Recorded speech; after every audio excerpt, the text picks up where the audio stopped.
semuanya, saya Pinkan Claudia dari kelas 03 PPKE 002. Saat ini kita akan membahas media pembelajaran PPKN dengan KD 3.5 kelas 11. Sekarang saya akan membahas media pembelajaran PPKN dengan KD 3.5 kelas 11, yaitu mengidentifikasi faktor-faktor pembentuk integrasi nasional dalam bingkai Bhinneka Tunggal Ika. Dengan IPK 3.5.1, menganalisis kebinekaan bangsa Indonesia. 3.5.2, menguraikan konsep integrasi nasional. 3.5.3, menelaah faktor-faktor pembentuk integrasi nasional dalam bingkai Bhinneka Tunggal Ika. 3.5.4, mengidentifikasi upaya mempertahankan integrasi nasional dalam menjaga keutuhan NKRI. Tujuan pembelajaran yang pertama, setelah membaca dan memahami teks PowerPoint, peserta didik dapat menganalisis pengertian kebinekaan bangsa Indonesia dengan tepat. Yang kedua, setelah menyimak dan mengamati video pembelajaran, peserta didik dapat menguraikan konsep integrasi nasional dengan benar. Yang ketiga, setelah membaca dan mencari informasi di berbagai sumber, peserta didik dapat menelaah faktor-faktor pembentuk integrasi nasional dalam bingkai Bhinneka Tunggal Ika dengan baik. Yang keempat, setelah melakukan diskusi, peserta didik dapat mengidentifikasi upaya mempertahankan integrasi nasional dalam menjaga keutuhan NKRI secara tepat. Sekarang kita masuk ke materi pembelajaran. Yang pertama, integrasi nasional adalah usaha dan proses mempersatukan perbedaan-perbedaan yang ada pada suatu negara sehingga terciptanya keserasian dan keselarasan secara nasional. Faktor pendukung suatu integrasi nasional bagi bangsa Indonesia: 1. Adanya rasa senasib dan seperjuangan yang diakibatkan oleh faktor sejarah.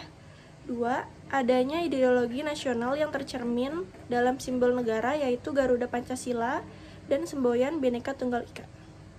Yang ketiga, adanya tekad serta keinginan untuk bersatu di kalangan bangsa Indonesia seperti dinyatakan dalam Sumpah Pemuda. Yang keempat, adanya ancaman dari luar yang menyebabkan munculnya semangat nasionalisme di kalangan bangsa Indonesia. Yang kelima, adanya kepribadian dan pandangan hidup kebangsaan yang sama, yaitu Pancasila. Faktor penghambat integrasi nasional yang pertama, kurangnya penghargaan terhadap kemajemukan yang bersifat heterogen. Yang kedua, kurangnya toleransi antar golongan. Yang ketiga, kurangnya kesadaran dari masyarakat Indonesia terhadap ancaman dan gangguan dari luar. Yang keempat, adanya ketidakpuasan terhadap ketimpangan dan ketidakmerataan hasil-hasil pembangunan. Jadi integrasi nasional penting untuk diwujudkan dalam kehidupan masyarakat Indonesia, dikarenakan Indonesia merupakan negara yang masih berkembang atau dapat dikatakan negara yang masih mencari jati diri. Selain itu, integrasi nasional sangat penting untuk diwujudkan karena integrasi nasional merupakan suatu cara yang dapat menyatukan berbagai macam perbedaan yang ada di Indonesia. Sekarang kita akan membahas proses integrasi. Yang pertama, model awal integrasi nasional adalah adanya rasa senasib dan sepenanggungan yang dimiliki oleh bangsa Indonesia sejak dahulu kala.